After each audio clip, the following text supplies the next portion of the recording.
Ce qui va faire la différence, ça va être finalement tout ce qui est cognitif. Donc, tes temps de réaction, le traitement de l'information. Après, il y a des exercices qu'il n'aime pas du tout et que je remets quand même dans tous les cas. Là, il n'y a pas à négocier, tu vois. Mais par contre, s'il me dit j'adore le soulevé de terre à la trappe-barre, il me dit je suis trop fan de ce mouvement, je dis pas de souci, on va t'en mettre du soulevé de terre à la trappe-barre. Et puis on va mettre lourd et puis tu seras content. Tu seras un moment comme ça, un moment comme ça, un moment tu auras un torque qui sera beaucoup plus prononcé. Donc si tu laisses de l'incertitude en dissocié, donc en salle de muscu, potentiellement, tu vois, ton gars, il sera plus à même à s'adapter sur un terrain.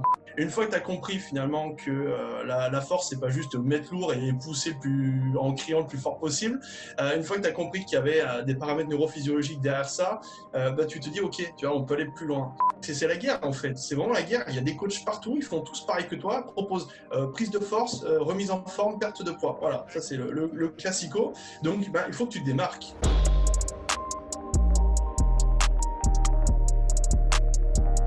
Salut Baptiste, bienvenue sur le podcast, comment tu vas? Eh bien, écoute, ça va nickel, et toi à la fin? Ça va très bien, je te remercie. Et peut-être pour les 3 ou 4 auditeurs qui ne te connaissent pas encore, est-ce que tu peux parler un petit peu de toi, qui tu es et ce que tu fais? Ouais, carrément. Alors, moi, pour me présenter rapidement, j'ai fait le cursus classique, le classico, licence, master STAPS, ok? Donc, j'ai une carte professionnelle en force athlétique, et après, je me suis réorienté, du coup, en neurosciences cliniques. Du coup, là, je suis en train de faire justement un master là-dedans, parce que Mhm. je trouve ça passionnant, en fait. Je me suis beaucoup intéressé aux travaux de Christian Thibaudeau, je pense que tu dois connaître un peu ce Mhm. qu'il fait. Et en fait, je me suis vraiment pris de passion et je me suis dit pourquoi pas approfondir et travailler sur l'aspect psycho et trouver peut-être des corrélations qui pourraient se faire avec l'entraînement, la préparation physique. Mhm. Voilà un petit peu rapidement ce que je fais actuellement, quoi. Ouais, et donc là, sur ton cursus en neurosciences, t'en es où? Du coup, là, j'ai fini. Là, j'ai passé un gros, gros, gros premier semestre, étant donné que là, c'était orienté médecine. Du coup, c'est plutôt costaud, je t'avouerais. Ouais. Ouais, là, ça va. En fait, du coup, là, j'ai mon second semestre où je vais faire de la recherche en clinique. Et puis Mhm. après, normalement, croise les doigts, ça devrait bien se passer. Puis j'ai fini, quoi. Ok, bah écoute, super. Est-ce que tu peux peut-être, pour ceux qui peut-être qui sont pas super familiers avec le milieu, est-ce que tu peux expliquer un petit peu les neurosciences, en quoi ça Mhm. consiste et ensuite leur application au niveau de la préparation physique? Ouais, ok, ça marche. Alors, moi, ce que j'étudie dans le sens où mon cursus, on est vraiment très orienté là-dessus, ça va être vraiment autour de l'aspect patho, clinique, etc., etc. Donc, on va beaucoup étudier l'autisme, on va beaucoup étudier la schizophrénie, Mhm. un peu du courant un peu psychopathe, etc. Donc, vraiment étudier finalement tout ce qui est dégénérescence corticale, on va aussi Alzheimer, Parkinson, enfin, le classico, si tu veux. Mhm. Mais voilà, très orienté sur l'aspect pathologique. Toutes les maladies neurodégénératives, en fait, on les étudie Mhm. et après, nous, on essaie de faire de la recherche dessus, essayer de mettre des protocoles en place, etc. etc. Voilà. Mhm. Après, pour une approche autour de la préparation physique, c'est un petit peu le courant de Christian Thibaudeau, tu sais, vis-à-vis du neurotyping, tu vas arriver à déterminer qui c'est que tu as en face de toi Mhm. et finalement adapter une méthodologie par rapport à cette personne-là, Mhm. à peu près tout simplement. Ouais. Est-ce que tu peux parler un petit peu plus du profilage justement? Comment ça se passe? Hum, Comment est-ce que tu catégorises les gens? Et ensuite, qu'est-ce que ça te permet de faire au niveau de l'entraînement? hum. Ouais, alors moi j'ai un peu repris, si tu veux, ce qu'avait fait Thibaudot, c'est-à-dire que je m'en suis beaucoup, beaucoup inspiré. J'ai corrélé ça avec les travaux de Eric Braverman, je ne sais pas si tu connais. Non. C'est plus orienté en nutrition en fait. Ok. Et l'objectif c'est vraiment maintenant, j'ai des petits questionnaires que je fais passer, mais souvent ça se fait souvent en entretien, c'est-à-dire que tu prends 30 minutes à discuter avec la personne et tu vois déjà rapidement qui c'est que tu as en face de toi par rapport à la posture, finalement la manière de communiquer, la manière s'il y a du ex-contact, si la personne est un petit peu renfermée, etc. Déjà, tu sais, si tu es Mhm. face à un athlète qui est plutôt dominant, d'accord, donc il va falloir que tu drives, il va falloir que tu sois assez ferme avec lui, ou Mhm. alors plutôt un athlète qui est plutôt réservé, qui a besoin de structure, qui a besoin d'être rassuré, etc. Tu vois. Mhm. Et dans ces Mhm. cas-là, finalement, tu appliques une méthodologie adaptée à ça. Et tu devras complètement faire les choses de manière différente. Tu vois. Voilà, Mhm. grosso modo. Quoi. Ouais, donc autant ça te donne des clés sur l'aspect entraînement, autant sur l'aspect Mm, communication, comment tu vas coacher l'athlète mm. ou le client, c'est ça? Complètement, ouais, complètement. Alors moi, je trouve que c'est vraiment l'un des outils les plus pertinents qui devrait être appliqué de plus en plus, tu vois. Mhm. Euh, Tu sais que, de toute façon, quand tu es face à deux athlètes à très très haut niveau, ce qui va faire la différence, c'est finalement ta connaissance de l'athlète, tu vois. Genre, au bout d'un moment, tu auras beau appliquer les méthodes révolutionnaires, enfin, attention, il n'y a rien qui a été inventé de nouveau, tu vois. Euh, Ils ont tous à peu près le même niveau, et ce qui va vraiment faire en sorte que le gars progresse encore plus, c'est l'adhésion au programme, l'adhésion à ta méthodologie. Et je pense que c'est vraiment important de savoir qui c'est que tu as en face de toi, tu vois. Est-ce que tu pourrais donner quelques exemples pratiques de peut-être de différentes approches d'entraînement par rapport au profilage que tu fais en amont? Ouais, bien sûr. Alors, on va partir de l'échauffement. Pour moi, l'échauffement, c'est vraiment significatif dans finalement la gestion de ton athlète et déjà pour déterminer qui c'est que tu as en face de toi. On va prendre deux athlètes, d'accord? On va prendre deux opposés, comme ça vraiment, ça parlera aux gens et aux gens qui nous écoutent du coup. Tu as un athlète qui est plutôt dominant, d'accord? Et qui a besoin de challenge, qui a besoin de se surpasser. Généralement, ce type de sportifs, ils vont pas passer 150 ans à s'échauffer, ils vont pas trop aller sur le rouleau de massage, on est d'accord. C'est les mecs qui ont besoin d'avoir du lourd rapidement sur le dos et qui ont besoin que ça envoie et que ça tabasse, tu vois. Dans ces cas-là, du coup, tu sais très bien que si tu lui dis, tu fais 30 minutes de massage, 30 minutes de mini-bande, etc., ton gars, au bout de 5 minutes, tu l'as perdu et c'est terminé, tu vois. Et à l'inverse, tu es face à un athlète qui est un peu plus anxieux, d'accord? Un athlète peut-être qui s'est blessé ou alors qui est de base stressé. Dans ces cas-là, son échauffement, il va falloir que c'est une sorte de mise en contexte, un conditionnement psychologique, si tu veux, pour sa séance. Okay, on retrouve beaucoup ça dans l'autisme. Si tu veux, dans l'autisme, la particularité de cette pathologie, c'est-à-dire que les gens ont besoin de structure, de se rassurer, de se mettre dans une sorte de bulle, dans un cocon, pour justement pallier au stress, pallier à toute modification environnementale qu'ils ne pourraient pas gérer, tu vois. Et finalement, on a tous en nous potentiellement des gènes qui codent pour l'autisme, qui codent pour d'autres choses, on pourra en parler si tu veux. Et du coup, tu es face, par exemple, à des personnes qui sont plus ou moins stressées, d'accord, et qui ont besoin de structure, et à peu près pareil. Donc, qu'est-ce que tu vas faire pour apporter de la structure dans tes séances d'entraînement? Ça va être justement le mettre dans sa bulle, l'isoler un petit peu du groupe, lui dire, voilà, tu fais ton automassage, tu lui apportes de la structure, tu lui dis, je te fais faire ça pour ça, je te fais faire ça maintenant pour ça, et tu vas pas lui mettre beaucoup de charge sur le dos tout de suite, tu vois, tu vas le driver un petit peu, tu vois ce que je veux dire? Ouais, donc c'est vraiment, c'est vraiment une individualisation de l'approche à l'entraînement par rapport aux besoins de tout un chacun. Quelque chose qui m'est venu à l'esprit quand tu as parlé de neurosciences et de l'autisme, est-ce que tu as lu la théorie polyvagale de Porges? Non, mais après, je pu en entendre parler par le biais de certains cours, mais si tu peux détailler, comme ça, moi, je verrai si je connais pas. Ça fait quelques années que je l'ai lu et honnêtement, c'est certainement le livre le plus compliqué que j'ai lu de ma vie. Donc, je ne sais pas si je pourrais te citer beaucoup de passages. C'était simplement pour voir si on pouvait faire un parallèle à ce niveau-là. Donc, par exemple, qu'est-ce que toi, tu as changé dans ton approche depuis que tu utilises ces méthodes de profilage? En fait, absolument tout. C'est-à-dire que, comme je t'ai expliqué, ça revient un petit peu en boucle. C'est-à-dire que c'est la manière de communiquer, d'apporter les entraînements, même pour les temps de récupération, un truc tout bête, tu vois, genre par exemple, comme je t'ai dit, un profil dominant, tu n'as pas besoin de lui dire, ouais, tu prends 2 minutes de récup et go, quoi, tu vois. Si tu lui dis ça, en fait, si le mec il est déjà en forme, il peut repartir, il le fera de lui-même, tu vois. Il a pas besoin vraiment d'être carré. Alors que par exemple, un profil qui a besoin de structure, comme je te l'expliquais, tu lui dis 2 minutes 30, le mec il va prendre 2 minutes 30 et à 30, il est en train de faire son mouvement, tu vois ce que je veux dire? Donc en fait, c'est absolument surtout en fait, c'est pour l'échauffement, pour le corps de séance, ça peut être aussi pour les types d'entraînement, tu vois, genre Thibaudot met beaucoup en avant les types de charges, etc., en fonction des profils. Je pense que c'est vrai que il y a des profils qui sont bons, qui gèrent bien une bonne monotonie. Les profils un peu, par exemple, dire stressés, qui ont besoin de structure et de monter progressivement, eux, ça leur correspondra bien du linéaire, tu vois. Et des profils, au contraire, qui ont besoin de se surpasser, le linéaire, au bout de 3 semaines, tu l'as perdu, le gars. Tu vois, genre, ça le gave et tu ne pourras pas être hyper efficace parce qu'il va se lasser. Et dans ces cas-là, qu'est-ce que tu fais? Tu modifies un petit peu, tu apportes de l'ondulatoire, tu essaies d'adapter tes variables d'entraînement. Et un dernier point, c'est sur les compétitions.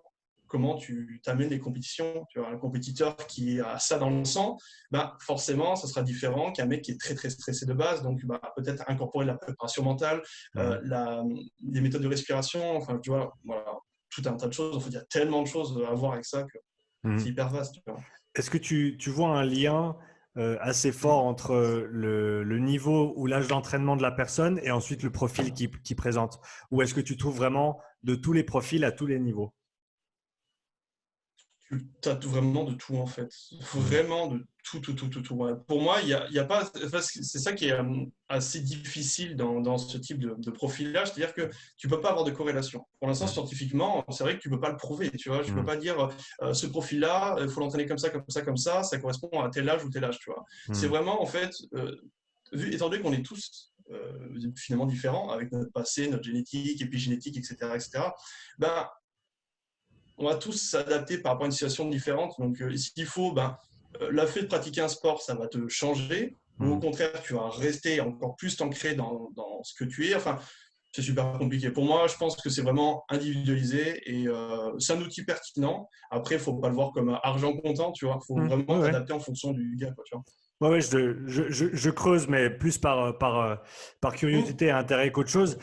Une autre question qui m'est venue à l'esprit, c'est est-ce que c'est possible pour quelqu'un de changer de profil au cours on va dire, d'une vie, pour parler, on va dire grossièrement, est-ce que c'est possible de passer d'un profil à l'autre, ce qui nécessiterait donc ensuite une adaptation au niveau de l'approche, des entraînements, etc. Ouais, moi je pense vraiment, sincèrement, et là je vais te parler de plasticité, finalement, plasticité cérébrale en fait. Finalement, quand tu te mets à faire une activité, peu importe, tu vas sur un petit peu utiliser des réseaux neuronaux. Là, je suis en train vraiment de faire très très simple, d'accord? Et finalement, cette surutilisation, tu vas finalement t'adapter en conséquence. C'est comme la force, c'est comme la vitesse, etc. Quand tu fais de la vitesse, forcément, tu deviens plus rapide. Si tu fais, par exemple, de l'endurance, tu vas mettre en avant certains réseaux, notamment tout ce qui est en lien avec la sérotonine, etc. Des neurohormones complètement différentes que tu peux avoir avec, par exemple, la boxe ou avec la force athlétique. Et donc, ta chimie va s'adapter en cours. Parce que, en fait, ce qui détermine ta personnalité, au final, ça va être une génétique et ensuite, notamment des neurotransmetteurs. Tu vois. Une quantité de neurotransmetteurs, une certaine réceptivité par rapport à ces neurotransmetteurs qui vont faire que tu vas être plus ou moins enclin à aimer le challenge, plus ou moins enclin à aimer la structure. Tu vois ce que je veux dire? Ouais. Et donc, je ne sais pas si c'est un parallèle qui est correct, tu me corrigeras. Mais donc, par exemple, quand tu parles des gènes, c'est par exemple les cartes que tu as en main au début du jeu. Mais ensuite, comment tu joues le jeu avec ces cartes et quelles cartes tu reprends peut-être du jeu plus tard, ça va être dans l'application. Et donc, tu as cette interaction dynamique entre l'environnement, ce que tu fais, comment tu t'entraînes et les cartes que tu avais au départ. Et c'est dynamique, quoi. C'est pas juste tu es comme ça et c'est comme ça que ça marche. Il y a ce feedback, en fait. C'est génial. C'est vraiment le truc le plus passionnant que j'ai pu lire, c'est vraiment autour de l'épigénétique. Tu vois. On a tous un code génétique de base. Et en fait, ce qui est génial, c'est que en fait, en fonction de ce que tu vas faire, ça va modifier petit à petit ton comportement, modifier ta personne, etc. On est tout juste en train d'étudier, mais c'est vraiment le truc qui me passionne le plus actuellement, notamment autour des… je sais pas si tu vois, tout ce qui est caractère psychopathe, etc. Alors moi, je sais que ça me rend fou, je trouve ça génial, tu vois, qu'il y ait des mecs qui se mettent à buter des gens comme ça, et on comprend pas pourquoi, tu vois, qu'est-ce qui se passe. Et en fait, on peut dire, oui, mais en fait, ça vient de leur passé, et en fait, on est en train de se dire que, oui, ils ont des gènes en lien avec des gènes plutôt, on va dire des master gènes qui pourraient potentiellement faire qu'ils soient pathologiques, mais s'ils ont une bonne enfance, donc on va dire un contexte environnemental stable, ils peuvent toute leur vie rester stables, tu vois. Ouais, et c'est du jour au l'idée. lendemain, il leur arrive de quoi? Ouais, pardon, l'idée des prédispositions. Est-ce que tu es prédisposé Ouais, à un certain exactement. comportement, à une certaine chose, mais après, l'expression de ce gène ou pas va être grandement dépendant de l'environnement dans lequel tu te trouves, comme tu disais. Exactement. Et c'est l'épigénétique, en fait. Et en gros, voilà, l'empreinte parentale, etc., va influencer finalement le fait que tu développes certains gènes ou pas. Et puis, mais c'est génial, tu vois. Alors, on pourra en parler des heures et des heures, c'est génial. Allons-y. Est-ce que tu peux parler peut-être un petit peu pour ceux qui ne connaissent pas l'idée de plasticité neurologique, si c'est le terme en français? Qu'est-ce que ça veut dire et quelles sont les implications pratiques que les coachs ou les préparateurs physiques peuvent en retirer? Alors, plasticité, finalement, alors attends, je vais essayer de trouver un exemple avec le sport en général. Ce que je te disais, par exemple, imaginons, tu te mets à faire du jour au lendemain, je ne sais pas, des sprints, d'accord? Du coup, tes structures vont s'adapter, tes mouvements de triple extension vont devenir plus efficients, ta gestuelle va devenir un peu plus optimiser. Enfin, ton corps s'adapte de toute façon parce que c'est un feignant, il veut s'économiser. Pour s'économiser, et ben, il faut qu'il soit meilleur. Tu vois ce que je veux dire? Donc, là, pour ton cerveau, c'est exactement la même chose. Tu vois, genre, si tous les jours, je me mets à bouger mes doigts d'une certaine façon, mon corps, il va se dire, bon, ok, il a besoin d'être hyper efficace sur ses mouvements de doigts. Donc, il va falloir que j'optimise ses connexions et ses réseaux neuronaux en lien avec le mouvement de la main, tu vois. Ouais, c'est ça. Et j'ai fait très simple. Hein. Ouais, exactement. Et pour ceux qui sont intéressés à creuser un petit peu plus, il y a 2 bouquins qui sont absolument fascinants. Enfin, 2 que moi j'ai lus, mais il y en a certainement plein d'autres. Je les ai qu'en anglais, c'est The Brain That Changes Itself et The Brain's Way of Healing, qui sont vraiment, qui montrent l'étendue du potentiel de changement qu'il y a en fait, même dans le cerveau en lui-même. Si on pense, c'est intéressant parce qu'on parle du corps et de sa capacité à s'adapter à différents stimuli. Ce qui est notamment notre travail en tant que préparateur physique. Mais en fait, le cerveau, c'est la même chose. Il va lui aussi s'adapter à différents stimuli. Après, c'est clair que les inputs et les outputs du cerveau ne sont pas nécessairement exactement les mêmes que ceux qu'on va utiliser en préparation physique, mais le principe reste le même. C'est de l'adaptation, en fait. Complètement, complètement. Et donc, pour creuser peut-être un petit peu plus dans ce que tu as fait ou ce que tu fais en neurosciences, dans tout ce qui est de la neuropathologie, est-ce que tu as trouvé peut-être des clés, des choses intéressantes dans ce domaine-là, qui est quand même assez spécifique, par rapport à toi, ce que tu fais en tant que préparateur physique?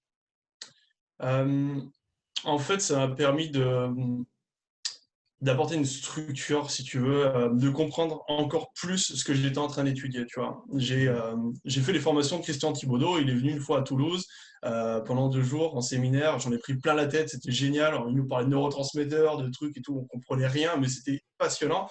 Et je me suis dit à ce moment-là, en fait, j'aime pas ne pas comprendre ce que je fais, j'aime pas ne pas comprendre vraiment les bases et les fondamentaux de ce que j'essaie de mettre en place, tu vois. Et le fait d'étudier vraiment, ce que je te dis, l'aspect pathologique, parce que finalement, c'est ça, quand tu fais une avancée scientifique, la plupart du temps, notamment en neurosciences, c'est que tu étudies les pathologies pour ensuite comprendre comment ça marche normalement. Voilà, grosso modo, ça fonctionne comme ça. Donc, comprendre comment l'autisme se met en place, comment la schizophrénie, les TOC, troubles obsessionnels compulsifs, etc., fonctionnent, ça te permet, toi, de te dire, OK, ben, finalement, ça apporte vraiment un intérêt concret à cette méthode de profilage, parce que beaucoup de personnes vont dire oui, mais c'est pas prouvé scientifiquement, nanana, nanana. Et puis quand tu observes certains cas cliniques et quand tu essayes d'approfondir vraiment la chose, tu te dis bah en fait ça a du sens, tu vois. Christian Thibaudeau, il racontait pas que de la flûte et il est même très très bon dans ce qu'il fait, tu vois. Ouais, c'est intéressant. Je parlais avec, comme je t'ai dit avant, je parlais avec Didier Reyes un petit peu plus tôt cet après-midi, et c'est ce qu'il a dit également, même juste du côté de la santé. Une fois que les coachs ont fait le tour de tout ce qui est de la méthodologie de l'entraînement, de la préparation physique, etc., d'aller se pencher justement côté pathologie, pathophysiologie, parce que justement, ça peut te donner des clés sur, voilà, comme tu l'as très très bien dit, on sait comment ça marche pas, donc on sait un petit peu mieux comment ça marche. Exactement, exactement. Est-ce qu'il y a des cas concrets justement là-dedans que tu as pu extraire et qui ont peut-être pas complètement changé la façon dont tu fais les choses, mais qui ont pu éclaircir certaines choses, certains concepts, certaines idées pour toi? Je réfléchis, hein. Je réfléchis parce que c'est tellement dense. En vrai, je t'avouerai que j'ai passé un semestre, j'en ai pris plein la tête. Ouais. Mais c'était très, très, très, très dense. Là où ça m'a vraiment servi, c'est dans tout ce qui est oculomoteur, tout ce qui est finalement travail du temps de réaction et la pertinence de tout ça, tu vois. On a eu une semaine de cognition, donc on a étudié toute la dichotomie du système visuel, etc., etc. Et c'était vraiment passionnant. Et en fait, tu te rends compte que l'œil, en fait, qu'il a un impact tellement précis et important dans la performance sportive.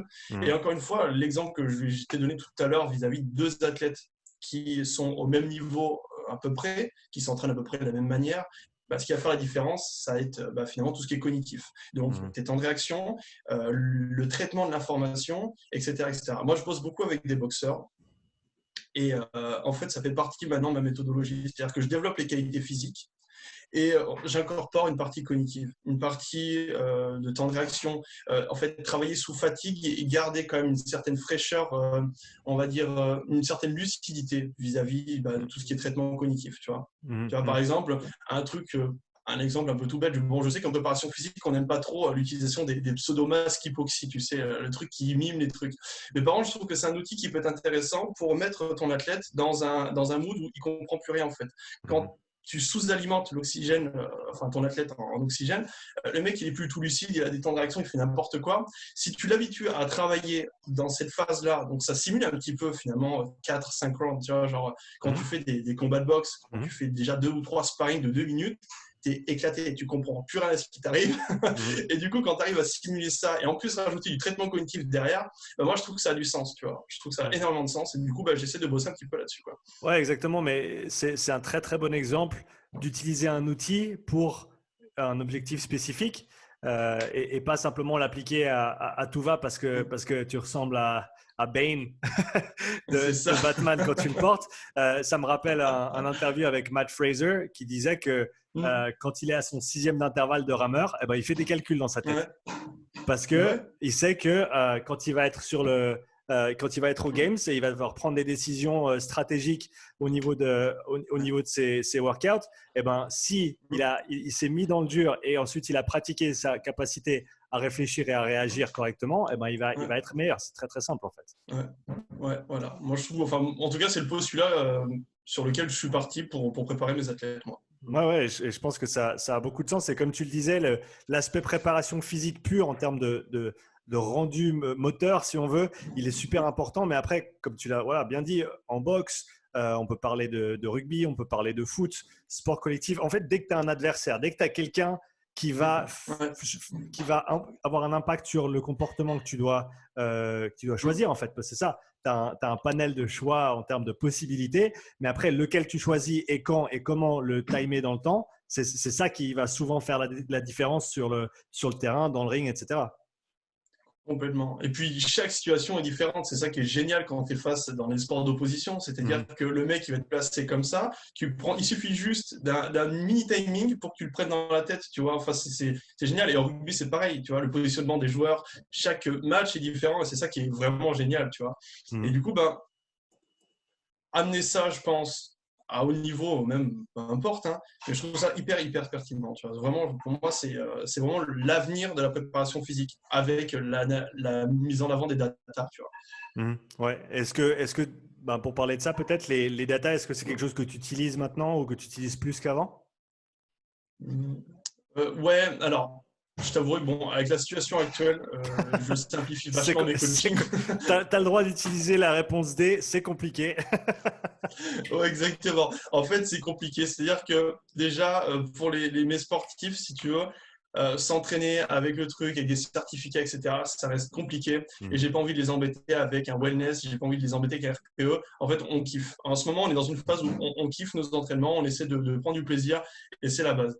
Après, c'est vrai qu'il y a des outils que j'aime bien. J'utilise pas mal le RPE, notamment dans l'utilisation de la force. Tu sais, les échelles de touch-error, un petit peu pour le RPE de touch-error, tu dois connaître. Et sinon, après, un wellness classique, juste rien que le sommeil et un SHS, sensation, humeur, etc. Pour moi, c'est juste comme ça. Alors, je ne le monitore pas sur Excel. Je le faisais avant, mais en fait, quand tu discutes avec ton athlète, tu as bien dormi, etc. Ok, ça te permet justement d'adapter ta séance en fonction de si le gars il est complètement HS ou KO. Et après, j'ai l'avantage de bosser en B2B. En fait, j'ai pas 30 rugbyman, du coup, je t'avouerai que je peux faire ça. Mais quand tu as 30 gars, tu ne veux pas discuter. Ah, ça va, toi, et tout, t'es bien dormi cette nuit, c'est compliqué. Je te l'accorde. Et comme tu dis, il y a l'intérêt des data, mais après, est-ce que de manière pratique, de manière logistique, est-ce que tu peux l'appliquer à ta situation? Et comme tu l'as dit, si tu vois ton athlète en one-to-one, tu peux faire tu peux avoir cette petite conversation. Et peut-être si, par exemple, si ton athlète n'a pas une charge d'entraînement qui est monstre, c'est même difficile de justifier l'utilisation de choses comme ça parce qu'il ne s'entraîne même pas assez pour être si fatigué que ça. C'est ça. Et puis, je trouve que ça enlève le côté humain. Enfin, quand tu as beaucoup de joueurs, encore une fois, tu es obligé de rentrer dans l'analyse de data pour moi. Mais quand tu as un ou deux athlètes et que tu arrives vraiment à pouvoir bosser avec eux et discuter, en fait, en rajouter, je trouve que ça enlève le truc en mode vas-y, remplis ton wellness et je prends pas le temps de voir comment tu vas, tu vois. Ouais, ouais, on est d'accord que c'est vraiment. Et cette interaction te donne énormément plus, beaucoup plus d'informations que Ah oui. trois réponses cochées sur un papier. Exactement, voilà. Ouais. Je voudrais passer un petit peu sur le côté préparation physique pour les sports de combat. Bien sûr. Ton Ouais. approche par rapport à ça. Donc, si tu peux peut-être dans un premier temps, nous la faire courte, et puis après, on ira en détail dans certains aspects. Vas-y. Tu veux que je détaille du coup un petit peu ce que je fais en général quand j'ai un athlète et à peu près ce que je prévois quand je l'ai ou enfin dis-moi à Partons, peu près ce que tu veux. partons avec un cas concret. Un boxeur Mm. t'approche pour que tu Mm. travailles avec lui, pour que tu sois en charge Mm. de sa préparation physique. Donc, quels sont les aspects Ouais. importants que tu vas regarder? Comment est-ce que tu vas organiser Ok. l'entraînement par rapport à ça? Mm. Ok, alors déjà ce que je fais, c'est le classico entretien, comme je te dis, de 20-30 minutes, où je prends le temps de profiler le gars et savoir un petit peu qui c'est que j'ai en face de moi. Ensuite, je passe par une étape je vois globalement les niveaux de mobilité. Je regarde un petit peu si sont les boxeurs, des trucs bon, très en avant. Enfin, bon, tu connais, du coup, voir Mhm. un petit peu s'il est dans des positions plutôt congruentes ou pas. Et à partir de là, ensuite, bah, je fais un testing de profilage classique, force-vitesse. Alors, nous, on a l'avantage d'avoir un Kaiser. Du coup, c'est génial pour faire des profilages. C'est top, tu vois. Donc, Mhm, mhm. on fait le truc, tu as un pic de puissance, tu as tes courbes qui se tracent. Et du coup, bah, tu arrives à voir un petit peu comment ton athlète se gère. Et Mhm. puis après, quelques tests, voir un petit peu sur tous les niveaux physiques, entre guillemets, sur du squat, du développé couché, du soulevé de terre classique. Mhm. C'est vrai que moi, c'est des mouvements, je suis très vieille école. C'est-à-dire que pour moi, je bosse beaucoup avec les fondamentaux parce que je trouve que c'est ce qui marche le mieux. Et après, bah, dès que le mec a atteint un super niveau, là, on commence à faire du ultra spécifique avec des trucs vraiment spé-box, etc., etc. Voilà.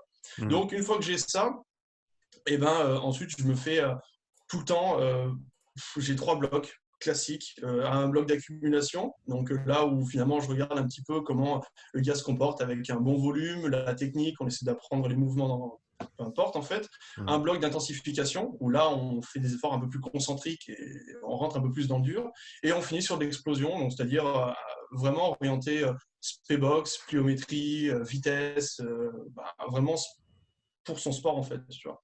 Et Mhm. généralement, je fais toujours un peu comme ça quand je connais pas le gars. Je fais toujours un petit peu la même méthode.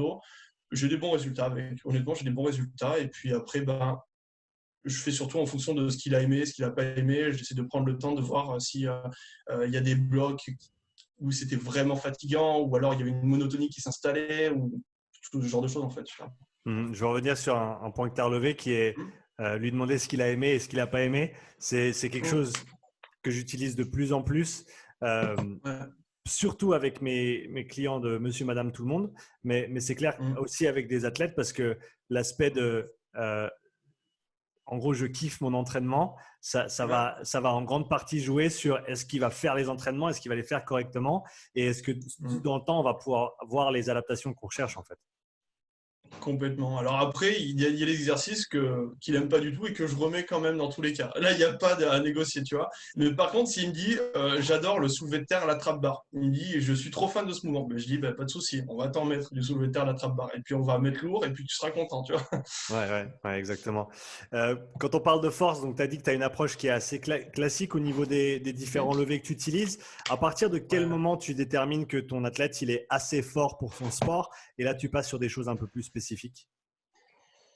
Ça va être vraiment variable en fonction de beaucoup de choses. En fait, j'ai pas de critères, j'ai pas de tableau spécifique. Tu vois, j'aime Mhm. pas trop ranger les personnes dans des catégories. C'est visuellement, je vois globalement, ça va être très empirique ce que je veux dire. D'accord, il y aura rien de scientifique, mais vraiment quand je vois que le mouvement est bien maîtrisé, que les charges sont cool et que j'ai pas besoin de lui faire des feedbacks en mode oui, fais attention à ton bracing, fais attention à ton slack de barre sur ton soulevé de terre.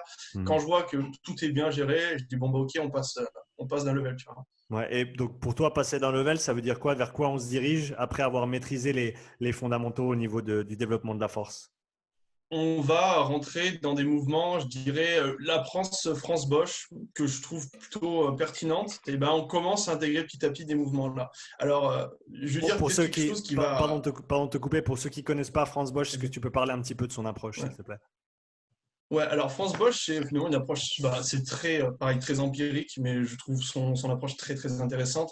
Et c'est vraiment, en fait, l'utilisation des mouvements fondamentaux dans la préparation physique en se servant finalement de la biomécanique, en se servant finalement des réflexes archaïques et réflexes finalement innés et ancrés dans le corps pour préparer ton athlète. Et pas juste, oui, je fais un squat, ouais, t'es sur une triple extension, donc ouais, c'est bon, ça doit être à peu près ressemblant à un saut, tu vois. Mm. François, il va au-delà de ça. C'est vraiment quelque chose de surprenant. Je pense que c'est l'un des bouquins qui m'a le plus marqué, je pense, les dernières années là, que j'ai lu.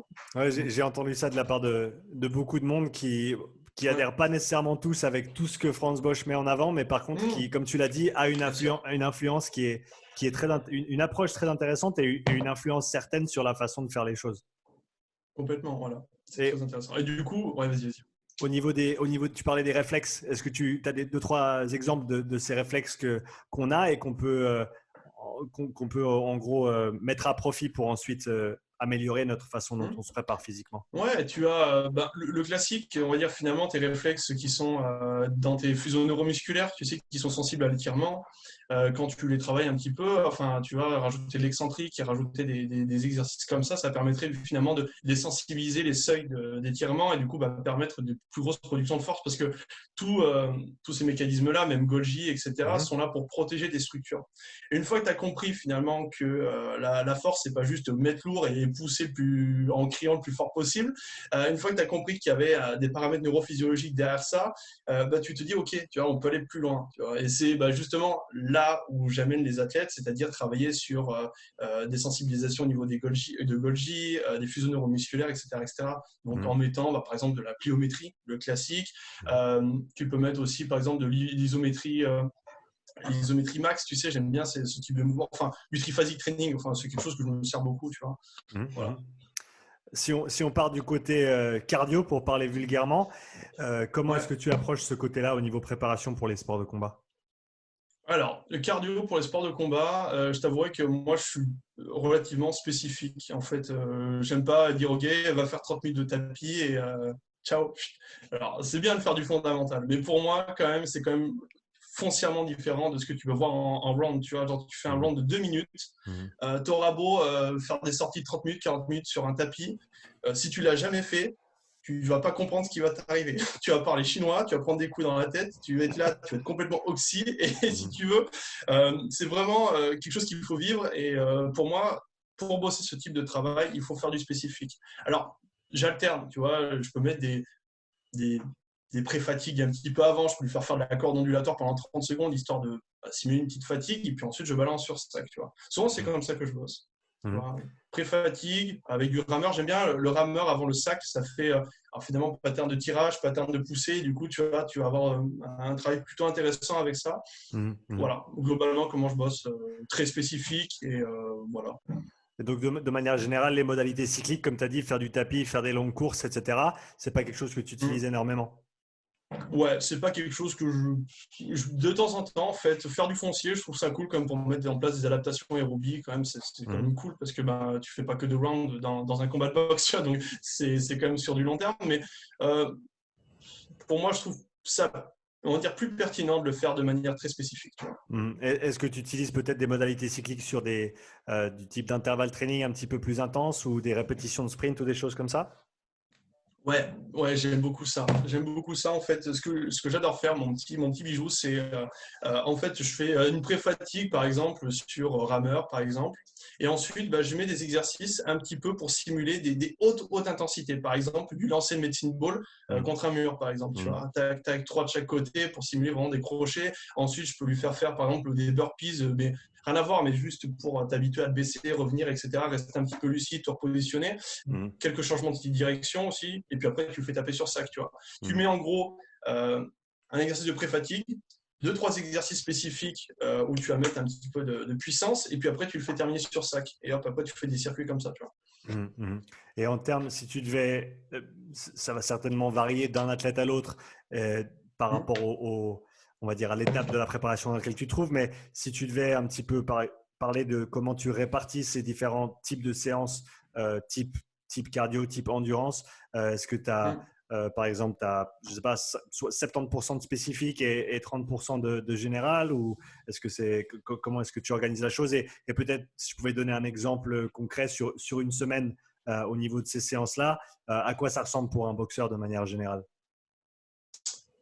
Euh, je t'avouerai que le cardio, honnêtement, c'est pas quelque chose que je planifie à fond la caisse. Et Mhm. je vais t'expliquer pourquoi. Parce Mhm. que faut savoir que les gars, ils font de la prépa physique avec moi. Et à côté, ils sont dans un club de boxe.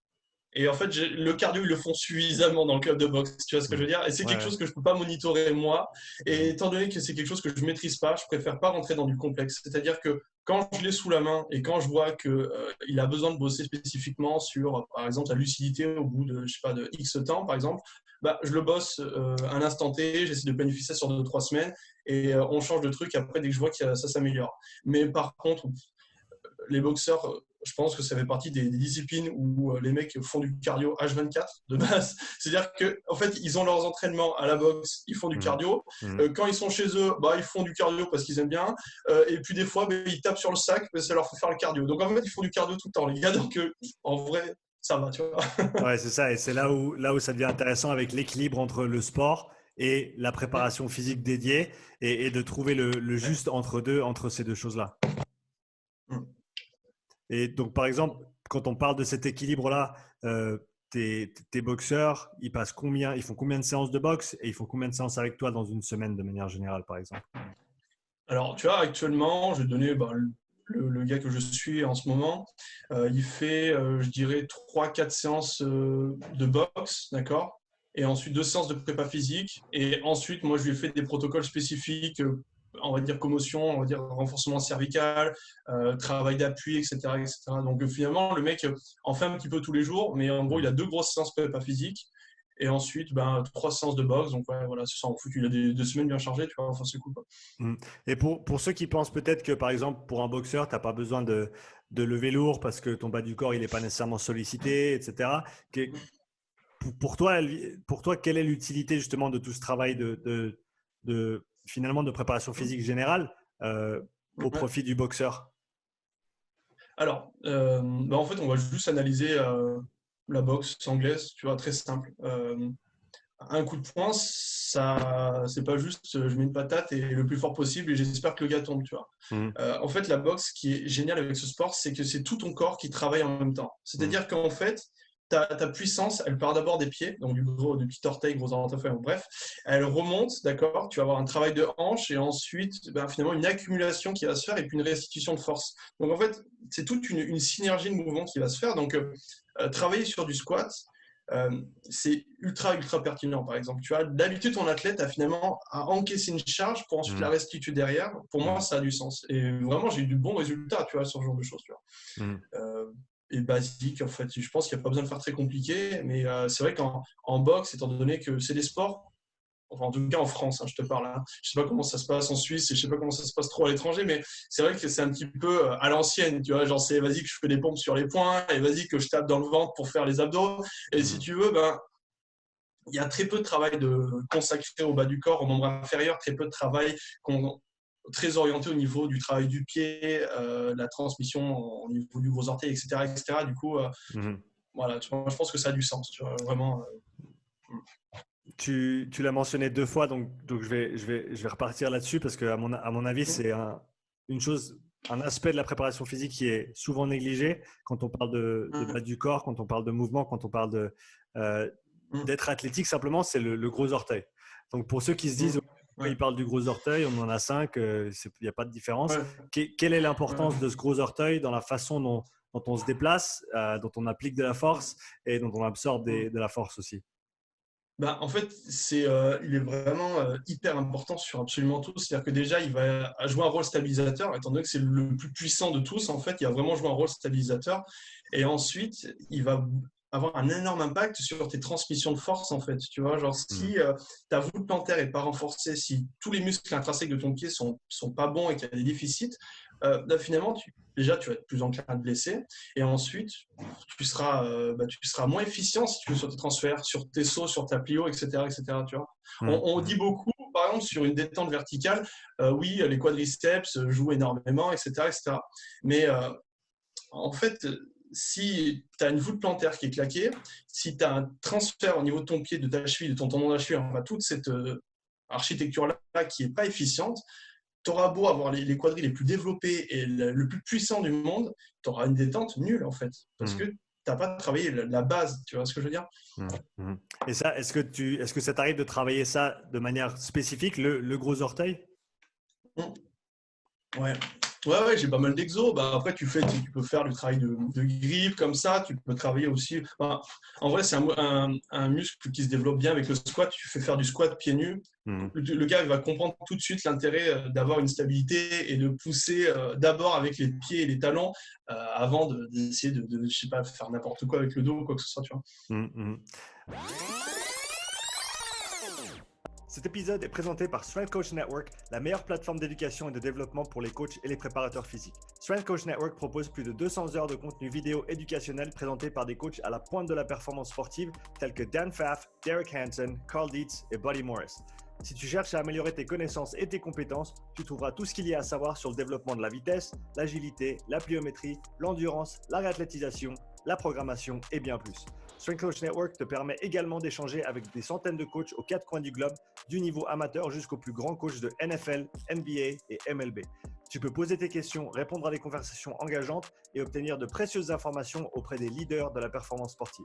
Strength Coach Network couvre également le développement de carrière pour les coachs. Si tu as besoin d'une critique de ton CV, dois te préparer pour un entretien ou si tu cherches des conseils de réseautage professionnel, visite strengthcoachnetwork.com/upside et reçois ton premier mois d'abonnement à moitié prix. Va maintenant sur strengthcoachnetwork.com/upside pour bénéficier de cette offre exclusive. On a parlé donc de préparation physique pour les sports de combat. Est-ce qu'il y a d'autres sports que tu aimes entraîner en termes de préparation physique?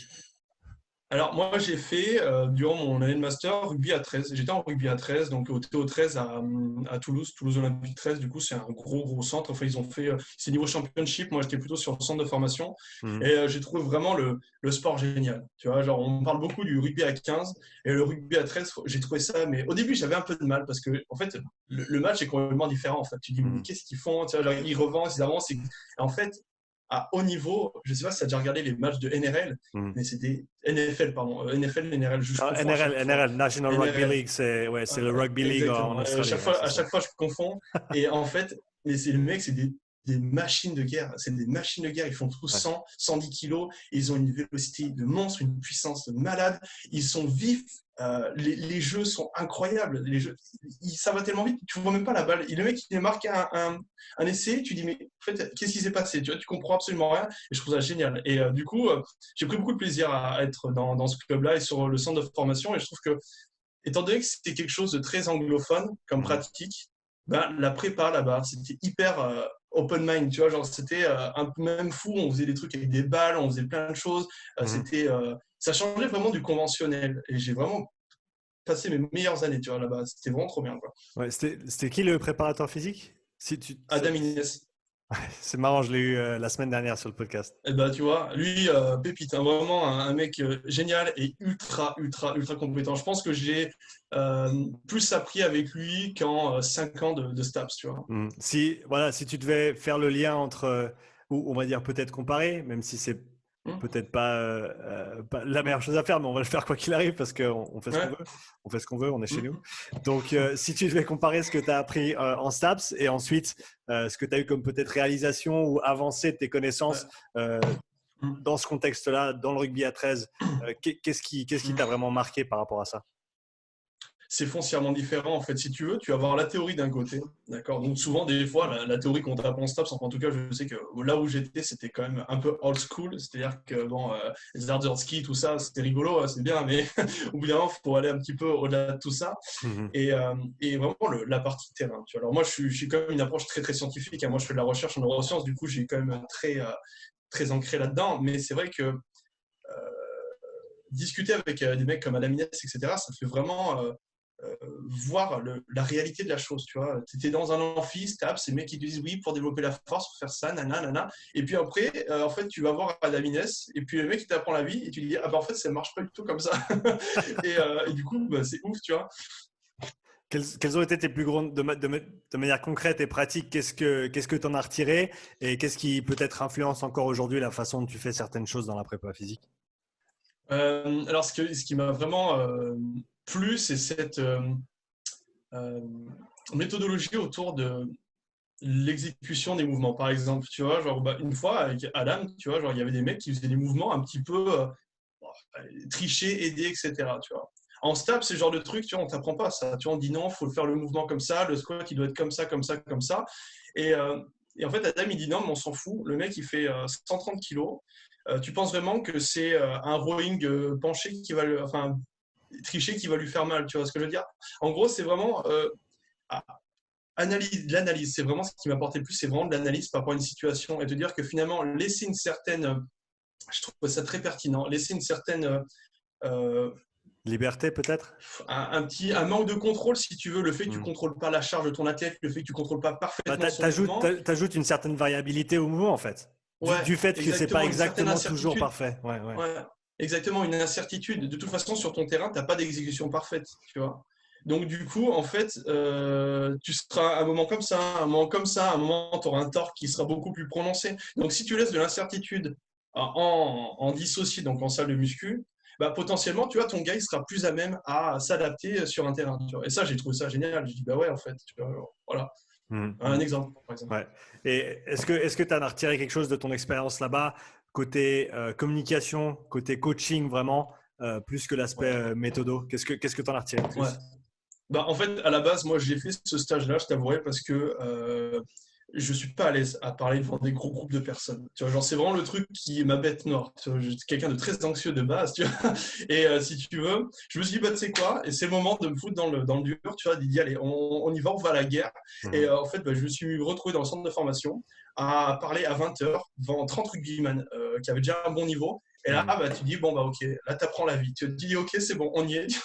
Donc, tu n'as pas intérêt à bégayer. Parce que le truc, c'est que si tu dis n'importe quoi, bah, tu te décrédibilises. Tu es obligé de t'entraîner dur parce que bah, forcément, tu es face à des athlètes. Les mecs, ils ont 20 ans, ils ont des squats à 200. Tu dis, mais qu'est-ce qui se passe? C'est quoi le putain de bordel? Donc, tu es obligé de t'entraîner dur. Tu es obligé d'avoir de l'assurance. Et bah, en fait, ça te fait gagner en confiance en toi, ça te fait gagner en méthodologie et c'est cool, tu vois. Genre, et c'est ce que tu n'auras pas quand tu fais du B2B. Parce que on fait du B2B, tu es dans ta zone de confort, tu discutes avec ton athlète, c'est vraiment ta petite bulle, tu vois. Mais je te dis, quand tu es sur le terrain ou quand tu accompagnes des joueurs à un match et que bah, faut y aller, tu vois, c'est toi qui prends l'échauffement, c'est toi qui vas, c'est différent, tu vois. Et en STAPS, il n'y a pas assez ça, tu vois. On t'apprend pas assez ce genre de trucs, c'est trop théorique, je trouve, tu vois. Donc, tu recommanderais à ceux qui, peut-être qui sont en STAPS à l'heure actuelle, d'aller essayer de chercher Ouais. des opportunités comme ça pour se former Ah ouais, en dehors des sortez de votre zone de classes? confort.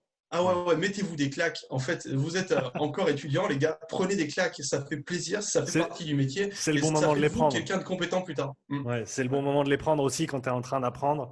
Mais C'est la oui. meilleure opportunité pour faire des erreurs et pour se mettre dans le dur parce que une fois que les gens te payent pour faire ton travail, c'est plus la même.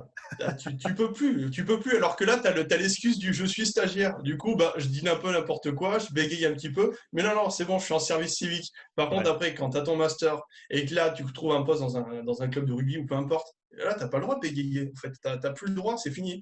Tu Mm. as loupé ta chance. Là, tu t'y vas et c'est toi le boss, en fait. Ouais. Donc voilà, on y va. Donc on a parlé neurosciences, on a parlé prépa physique. On va changer encore une fois de registre. On va parler un petit peu de Ouais, pas de souci. marketing dans le sport. Toi, qu'est-ce qui te Bien vient à sûr. l'esprit quand on dit marketing et sport?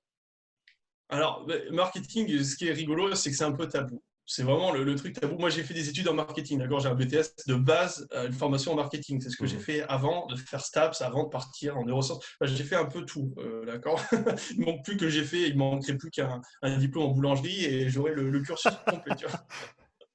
Mais si tu veux, pour moi, le marketing, il est hyper important, surtout actuellement. Clairement, c'est le bordel pour se vendre.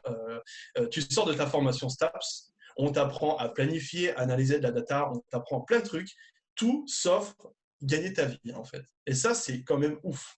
Il n'y a aucun mec en STAPS qui sait faire un funnel de vente, aucun mec qui sait faire un plan de com efficace. C'est vraiment compliqué et je peux le comprendre. Moi, quand je me suis lancé, j'étais dans la jungle complète. Pourtant, j'ai une formation en marketing de base, mais j'étais perdu. Je me mettais en avant sur les réseaux, j'essayais de faire des stories, ouais, je propose des coachings, etc. Ça ne marche pas, ça ne marche pas, tu vois. Et du coup, je pense que c'est quelque chose de très important, tu vois. Pour moi, c'est vraiment… ça fait partie d'un métier. On est auto-entrepreneur. Si on veut bien s'en sortir, on veut tous manger, on veut tous être bien et bien gagner notre vie. Enfin, moi, j'aspire à quand même bien gagner ma vie. Et je pense que faut pas rejeter ce côté-là sous prétexte que c'est le mal, l'enfer, démon, Satan. Tu vois ce que je veux dire? Ouais, je pense que c'est ça. Il y a la connotation négative du marketing parce qu'on pense à la vente, on pense à essayer de se vendre et à forcer les gens à acheter quelque chose dont ils n'ont pas besoin. Mais en fait, ce qu'on apporte aux gens, c'est l'antithèse, en fait, c'est le contraire. Ce qu'on va leur apporter, ça va être infiniment bénéfique pour eux, pour leur vie, pour leur bien-être physique, mental, etc. Et donc, comment est-ce que toi, tu recommanderais à des jeunes coachs de communiquer, notamment sur les réseaux, parce que c'est vraiment un des moyens primaires qu'on utilise aujourd'hui et avec la non-opportunité d'aller dehors et de voir des gens et de voir même des posters sur les murs. Comment est-ce que tu suggérerais aux coachs d'approcher cet aspect-là de leur entreprise vraiment? Alors moi je dirais, déjà lisez des bouquins, il y en a beaucoup, hein, des bouquins de marketing, tu vois, des trucs très simples, tu vas sur YouTube, tu vas regarder, j'en ai un sous les yeux, tu tapes, tu vois, genre ça, influence et manipulation, je sais pas si tu le connais, aussi aligné, tu vois, c'est des bouquins très classiques, tu vois, qui t'apprennent finalement quelques bases, mais vraiment, posez les bases. Prenez une semaine pour réfléchir. Qui c'est que tu veux cibler? Avec qui tu as envie de travailler? Qu'est-ce que tu proposes en plus des autres coachs? Parce qu'il faut savoir ça, en fait. Il faut savoir que, en fait, c'est une putain de jungle. Tu es auto-entrepreneur, mais tu es dans une… C'est la guerre, en fait. C'est vraiment la guerre. Il y a des coachs partout. Ils font tous pareil que toi. Proposent prise de force, remise en forme, perte de poids. Voilà, ça, c'est le classico. Donc, il faut que tu te démarques pour gagner de l'argent. Il faut que tu aies, du coup, une réflexion derrière. Donc, prenez le temps de poser le truc, réfléchir. Qu'est-ce que je veux faire plus tard? Qui c'est que je veux cibler, etc., etc. Et puis ensuite, ça s'appelle le branding, tu vois, une réflexion autour de ça. Qu'est-ce que je propose en plus des autres? Quel est mon produit? Quelle est mon image de marque? Et ensuite, petit à petit, et après, tu commences à communiquer. C'est pas tout de suite, je pars dans tous les sens, je fais une story Instagram, oui, je propose perte de poids, boxing, je fais tout. Et en fait, non, c'est pas bon, tu vois, il faut cadrer les choses et essayer de partir sur quelque chose qui t'aspire, qui correspond à ton éthique. Et ensuite, let's go, quoi, tu vois. Mais ça prend du temps. Ce que tu as dit, c'est important que ça corresponde à ton éthique et à toi-même. C'est difficile d'essayer de ressembler à quelqu'un d'autre ou de faire exactement pareil que les autres. Il faut essayer de trouver sa propre voie, mais ça c'est pas facile, ça prend du temps. Complètement. Ouais. Toi, par exemple, pour vraiment trouver la façon dont toi tu veux communiquer, te mettre en avant, peut-être mettre en avant le type de travail que tu fais, quelle a été l'évolution de ton approche par rapport à ça depuis tes débuts? Comme tu as dit au début, le marketing, tu ne savais pas trop, c'était compliqué, tu faisais une petite story ici ou là. Comment est-ce que ton process a évolué au cours du temps? Finalement, j'ai ciblé. Alors après, je t'avouerai que je communique très peu sur les réseaux sociaux parce que je propose pas trop de coaching en ligne. Je veux te dire tout simplement parce que ça me fait chier. En fait, je suis pas hyper fan, je suis pas très assidu. C'est-à-dire que j'ai quelques athlètes, j'adore les préparer, mais si tu veux, je pourrais pas prendre du plaisir à avoir 50 coachings, à taper sur un ordinateur, faire des programmes. Ça enlève le côté humain et j'aime pas ça. Donc, j'en fais pas. Je fais pas de com là-dessus. Par contre, moi, ce que je développe, je suis en train de monter une entreprise en neuronutrition, justement, la nutrition autour des neurotransmetteurs, etc. Là, je suis en train de monter une start-up là-dessus. Ensuite, je suis en train de faire des formations, justement, en marketing. Enfin, du coup, voilà. Moi, je me développe plutôt sur ces parties-là, mais on va dire, pour juste revenir un petit peu pour les coachs, comment je communique moi, surtout sur les neurosciences, toujours le côté éthique d'abord. Tu vois, vraiment être naturel, être toi, pas essayer de ressembler exactement à ce que tu disais finalement, pas essayer de ressembler à quelqu'un d'autre, et ensuite savoir aussi avec qui tu veux bosser, tu vois. Tu vois, genre c'est quand même important de te dire que tu ne peux pas cibler absolument tout le monde. Tu vois, tu ne peux pas travailler avec de 2 ans à 80 ans. Tu vois, genre, au bout d'un moment, il faut que ta fourchette, tu la rétrécisses et que tu travailles avec des gens qui qui t'aspirent et qui aimeraient bosser avec toi. Parce que si tu es trop large, les gens ne vont pas être sensibilisés par rapport à ton discours. Alors que si tu arrives à vraiment trouver une niche et vraiment trouver un avatar client que tu arrives à sensibiliser, c'est top, tu vois. Et je pense que ton discours, après, tu pourras l'adapter, tu vois. Ouais, c'est ça. J'aime le fait que tu aies mis en avant l'idée que tu n'aimes pas faire des coachings en ligne, donc tu les fais pas. Je pense que ça, c'est super important que les coachs entendent ça parce que, encore une fois, on se dit, ouais, il faut que je sache tout faire. Lui, il fait tout. Il faut que je fasse pareil. Mais au final, non. Et au final, pourquoi tu t'es lancé dans ce métier? C'est parce que c'est certainement ta passion. Si c'est pas ta passion, c'est quelque chose que tu apprécies d'une manière ou d'une autre, sinon tu le ferais pas. Et si c'est pas le cas, va faire quelque chose d'autre. Tant pis. Et pendant que tu es là, autant prendre ton pied et autant prendre du plaisir à faire ton travail. Et donc, ne mets pas dans une situation, t'imposes pas des contraintes qui vont faire en sorte que tu vas détester ta vie tous les jours parce que ah ouais, mais j'ai pas envie de me lever puis aller coacher lui là-bas. Non, c'est pas les gens avec qui je veux travailler. Il faut être réaliste déjà d'un côté parce que c'est clair que tu peux pas sortir de SAP et dire je veux coacher que des athlètes de haut niveau parce que ça marche pas comme ça et il faut faire ses armes, mais en même temps, comme tu l'as dit, il faut faire ce qui te plaît et il faut trouver les personnes avec qui tu veux travailler. Exactement. Moi, j'aurais pas dit mieux. Enfin, c'est exactement ça, tu vois. Kiffer et puis après, de toute façon, quand tu prends du plaisir dans ce que tu fais, normalement, ça vient tout seul, tu vois. C'est cool. Ouais, exactement. Le plaisir d'abord et le reste viendra ensuite. Pour terminer, j'aimerais bien parler de ta startup en neuronutrition. Donc, est-ce que tu peux parler un petit peu du projet et ce que tu vas essayer d'apporter aux gens au travers de cette entreprise? Bien sûr. Alors, en fait, si tu veux, on va essayer de faire simple. Si tu veux, il y a pas mal justement, on a vu la partie psycho, d'accord? Et il y a beaucoup de choses qui tournent autour finalement de dérèglements, d'accord, comme le trouble du sommeil, trouble du comportement alimentaire, baisse de la libido, agressivité, impulsivité, etc., etc., qui prennent leur source dans des dépressions neurotransmetteurs, d'accord? Imaginons, tu vois, genre, Pardon de te couper. vraiment... Quand tu dis dépression, qu'est-ce que tu veux dire par là? Déplétion, pardon, une déplétion, genre Déplétion, une ok, baisse. pardon, c'était moi. Excuse-moi. Ouais. Ouais. Une baisse en neurotransmetteurs, c'est le potentiel, hein, c'est vraiment très hypothétique, mais c'est de plus en plus prouvé en tout cas.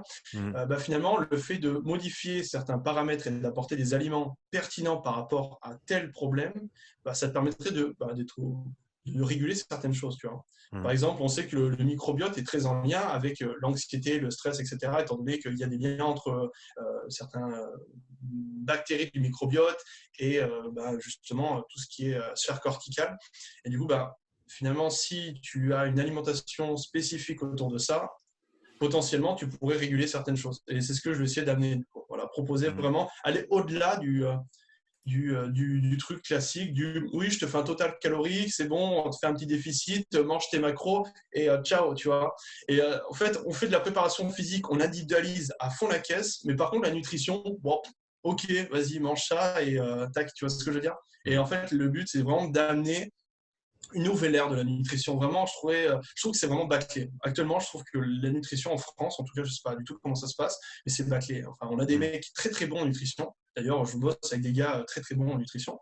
Mais voilà, c'était vraiment apporter une plus-value et individualiser, et pas juste faire de la data pour genre oui, et tu manges ton total calorique et ciao. Tu vois. Ouais. Est-ce que tu vois un lien entre ce que tu fais en termes de profilage athlétique et ensuite profilage au niveau nutrition? Ouais, un petit peu.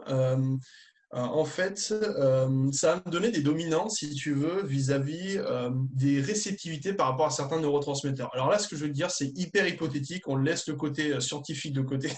En gros, si tu veux, imaginons, on va dire un profil orienté très émotif. Tu vois, tu connais souvent des personnes qui sont très ouvertes avec leurs émotions, qui sont très sensibles, qui ont leur comportement qui fait le yo-yo, etc.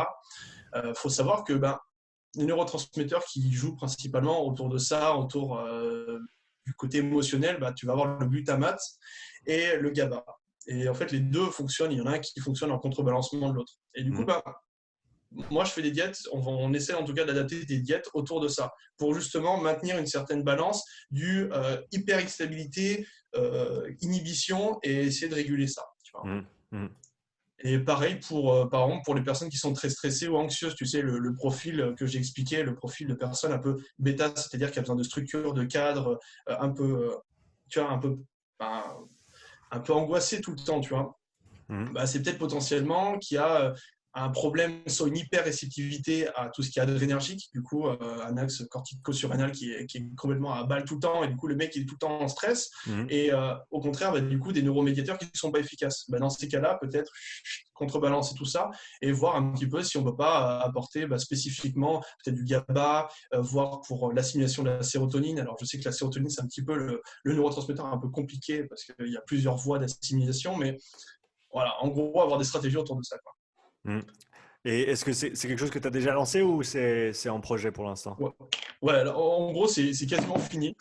C'est juste que ça met du temps parce qu'on optimise les produits. On veut vraiment faire quelque chose de quali et carré.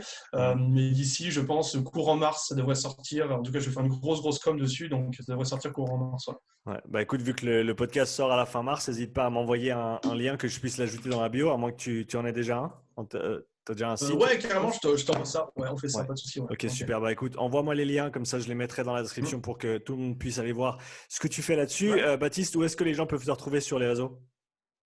Instagram, juste, c'est tout. C'est suffisant, je pense. Voilà. Super. Bah écoute, ce sera aussi dans la description du podcast. Je veux te remercier d'avoir participé. C'était un plaisir d'échanger avec toi aujourd'hui. Bah, merci à toi, c'était super riche. Enfin, en tout cas, là, j'ai bien kiffé, donc c'est cool. Ouais. Super. Bonne journée à toi. Soirée à toi. Allez, ciao, à plus. Ciao. Ciao.